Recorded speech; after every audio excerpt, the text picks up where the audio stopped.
This week on Machinery-TV, a little bit of everything could be found on this Payne, Ohio auction. This low-hourred Maxxum 125 with loader is one of the highlights.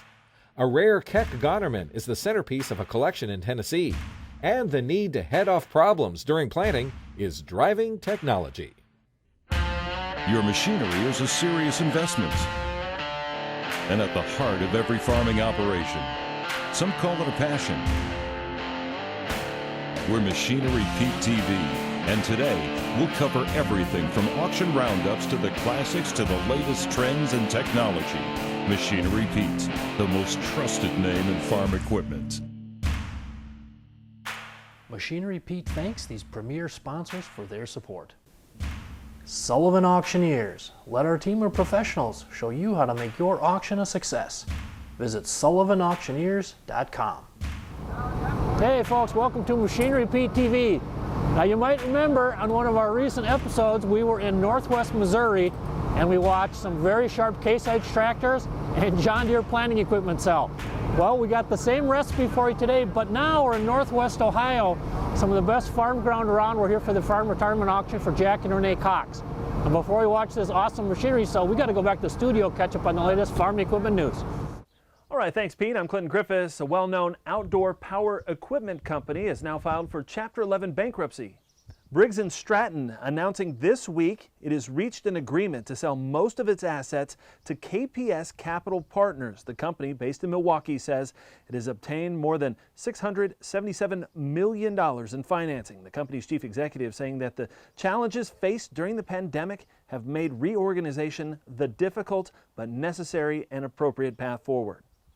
The Kansas City Federal Reserve Bank releasing its quarterly ag finance data book. It reports farm lending slowed because of the initial effects of the pandemic. COVID-19 also creating a more pessimistic outlook for ag economic conditions. It says the volume of total non-real estate farm loans continued into a year-long trend of declines during the second quarter, down about 13% from last year. The report says delinquency rates on farm real estate loans increased about 17% through the first quarter, and ag credit conditions remained weak.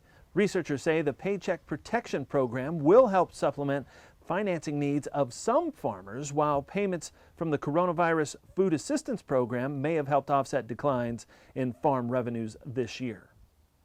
Manufacturing continued to be a hot button issue. A new poll shared by the Association of Equipment Manufacturers shows more than 8 out of 10 registered voters say a candidate's stance on manufacturing will influence their vote this November. Now that's up 5% since January of this year. Nearly all of those surveyed, 90%, say it's important elected officials support manufacturers amid the COVID-19 pandemic. Now 42% of those surveyed say President Trump has done a good to excellent job. 36% say they would expect a President-elect Joe Biden to do that as well. Voters say they think candidates should invest in infrastructure, training or education, and support or grow the rural and agricultural economies. Now let's check on some recent auctions from around the country.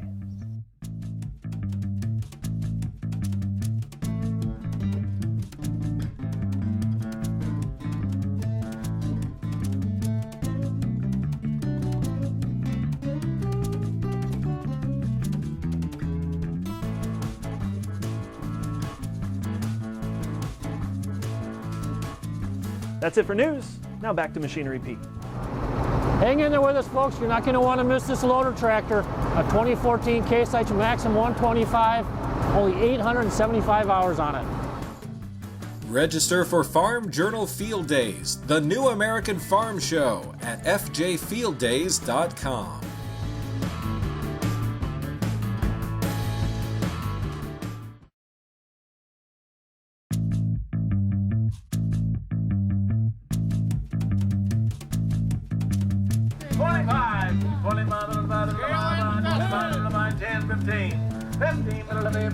Hey folks, I'm here with Ritter Cox, Schrader Real Estate and Auction.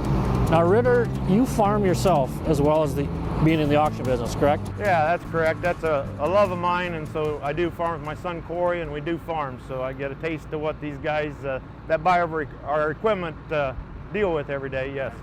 So here in 2019, Northeast Indiana, Northwest Ohio, boy, you guys have had some challenges.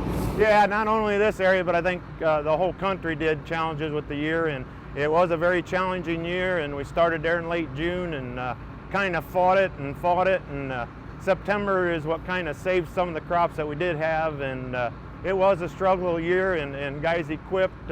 I guess the American farmer did show that when you're against the wall, can come out and respond to that. You guys have been having quite a few sales, and boy, the pricing has been strong on the good used equipment. Is that kind of what you've been seeing? Absolutely, and we've been fortunate. The sales we've been having, retirement sales, and the equipment has been pretty clean and low hour that we've been selling, and we're going to be continue selling here for a few weeks here.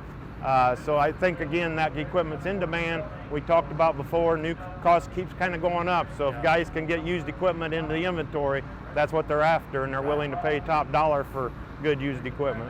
Well, yesterday before the auction, folks, we were out here on the farm site, and I was teasing the owner, Jack Cox. He had his 2014 Maxxum 125. He was doing some work around the farm we're with, and I said, Jack, you got to be careful. You're going to push this baby up over $900. I think it's got $875. But the last 2 years at auction, the 5 highest Maxxum 125s I've seen with loader from $62.5 to $72.5.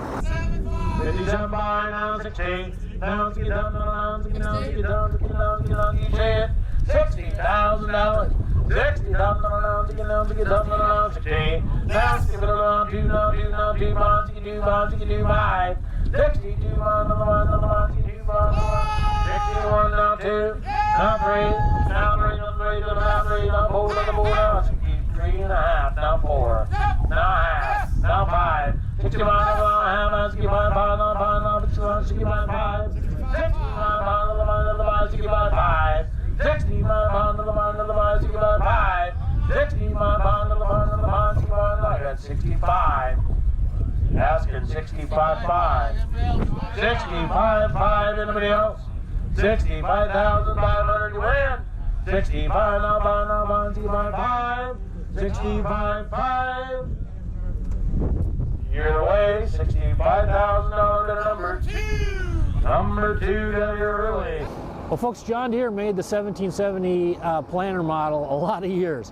Now, just in the last year at auction, I've seen 7 1770 12-row 30 inches sold from $10,000 to $17,500, the older models. But just 2 weeks ago, right in this area of Northwest Ohio, we saw a really sharp 2013 model 1770 12-row with 2,000 acres on it go for $54,000. $34,000 $35,000 $35,000 here. Did you say 5? $35,000 $35. Now 6. Now 6. Now 6. I'm gonna take Chris. You're out. 36,000. 36,000. Now 7. Now 7. Look at the hardware on it. 37. How you coming down? 37,000. Now $8, $8. 38. Now 8. Give me 8. 38,000. Now 8. 38. Now 8. 38,000. 38. 30. You got 8. I got 8. Now 9. Now 9. Got 2 internet bidders. 39. 39. Now 9. 9. Now 9. 39. And now board of the 40. Now board of the 40. Now board of the 40. Click and bid. Here we go. $40,000. You say 40. Sold it for $39,000. Here are a few more items that sold on today's sale. 11,750. I got the winner right here. And 11,500 Ritter. Now 5. 13,511 5. 13,500. 13,511 5. 5. And 13 to 15, the bidder number. 5, 15, 5, 15, 5. 15, 5, 15, 5, 15, 5. And 15 your way. 92, 5 your turn. 91, 92, 5. 92, 5, 92,500. And $90,000 is all your way in the numbers. Now 99. $2,999, $2,900, $2,800 number.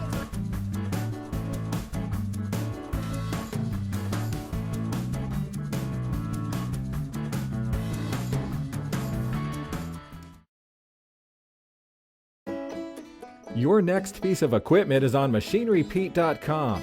Search equipment from dealerships across the country to find what you're looking for. Only on MachineryPete.com.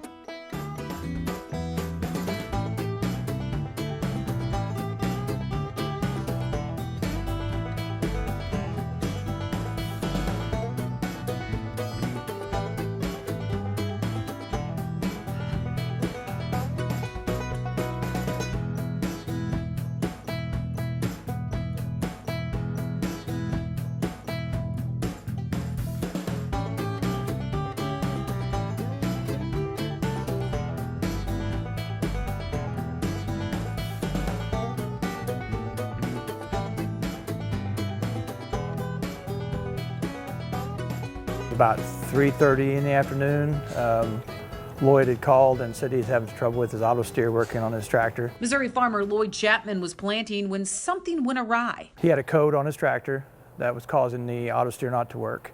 During the phone call, looked up the address or the code to see what was wrong, and he had a valve sticking on his auto steer. And through a little bit of research, took a real quick look up DTAC and found a solution for that problem. So whenever they were able to remotely get into that display and tell you exactly what was wrong with your equipment, what went through your mind as he's walking you through step by step and telling you how to diagnose the problem? I didn't believe they could do it, but I didn't have to push in probably a couple dozen numbers, and I push accept, and then it went to work. An instant fix that proved to the Chapmans change can be beneficial as technology continues to soar to new heights. Ever in your lifetime, did you think that the dealership would have the capability to fix it remotely?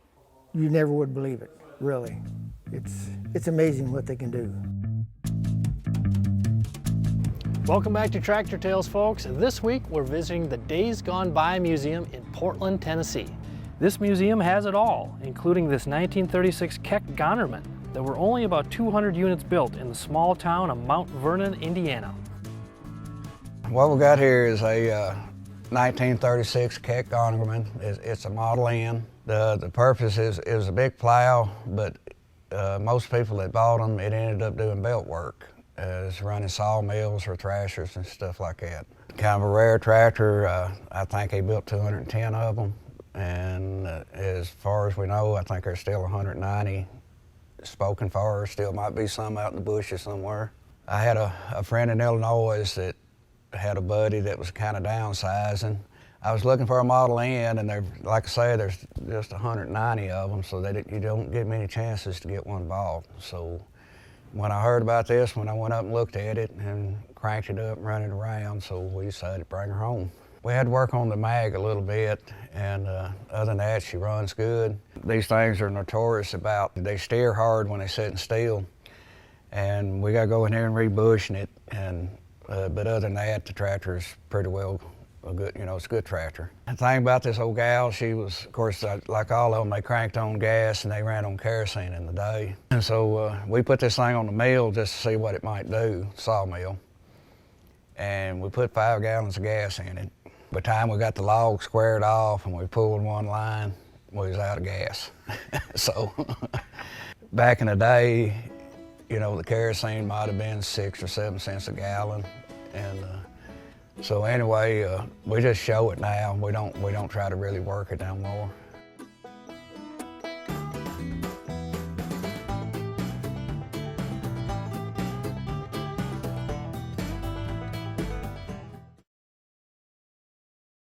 Machinery Pete TV, brought to you by Ag Direct. For simple, fast, and flexible equipment financing, ask for Ag Direct.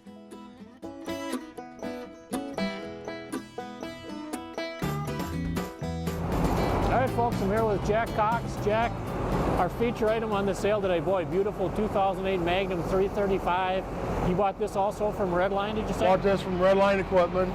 Okay, not many hours on it. No, I had 2 of them at one time, and this one kind of got left by the wayside. Okay. And then the only thing I've really done with it, I plowed with it 1 year, 9-bottom plow. I pulled with it, and then since then it's been on anhydrous applicator and grain cart. How many bottom plow did you say? 9-bottom. 918. 918, nice. So what did you like about this 335? Easy to get around, had a lot of power. It actually has more power than the old one had. Okay. And it's just been a good tractor. It's easy riding. 110, 20, 1, 20, 1, 20, 1, 20, 1, 20, 1, 20, 30, 30, 30, 30, 130, 30, 30, 30, 130, 130, 30, 30, 30, 130, 130, 130, 30, 30, 125, 30, 121, 30, 30, 30, 30, 7.5 now, 30 now, 5, 135, 135, 132, 5, 132, 5, now 5, 135, 132, 135, 135, 135,000, 132, 5 is a bid, 135, 135, 135, 135, 137, 5, 137, 5, 137, 5, 137, 5, 137, 5, 137, 5, 136, $137,000 minimum, 137, 137, 137, 137, 137, 137, 137, now 8, 138, 138, it'll end the May, 138, 138, it'll end the May, 138, it'll end the May, 138, 138, it'll end the May, 9, 139, it'll 9, 139, 139, 139, 138 bid, 139, 139, 139, 139, 139, what do you say, 139? We'll sell it to you for $138,000. Bidder number. Man, some pretty hot bidding there on our feature item, folks. The 2008 CaseIH Magnum 335 with 1,293 hours on it. Sells for $138,000. Coming into the sale today, the highest one I'd seen this year. Very similar, an 09 model, 1,222 hours on it. Sold 3 months ago, $114,000.